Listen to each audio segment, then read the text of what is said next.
Ration బియ్యం తెలంగాణ రాష్ట్ర ప్రభుత్వం సీఎం రేవంత్ రెడ్డి గారు అమలు చేశారు కదా. కాంగ్రెస్ ప్రభుత్వానికే సాధ్యపడింది సన్న బియ్యం ఇవ్వడం. రేషన్ బియ్యం తీసుకొచ్చి వండినాం, అన్నం చాలా బాగుంది.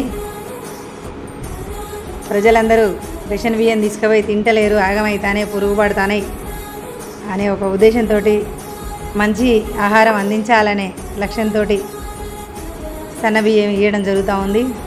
తెలంగాణ ప్రభుత్వానికి, తెలంగాణ రాష్ట్ర ప్రజలందరి తరపున సీఎం రేవంత్ రెడ్డి గారికి హృదయపూర్వక ధన్యవాదాలు తెలియజేస్తున్నాం. పొడిపొడిగా ఉందని చూపిస్తున్నా, ఇలా అన్నం ఎందుకు ఇట్లా అంటున్నా అంటే పొడిపొడిగా ఉందని చెప్తున్నాను. కాంగ్రెస్ ప్రభుత్వం ఆలస్యమైన మంచి చేస్తుంది అనేది నమ్మకం ఉంచండి.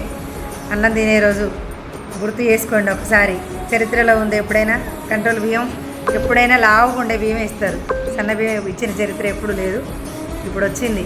తెలంగాణ రాష్ట్ర ప్రజలందరి తరపున సీఎం రేవంత్ రెడ్డి గారికి హృదయపూర్వక ధన్యవాదాలు తెలియజేస్తున్నాం.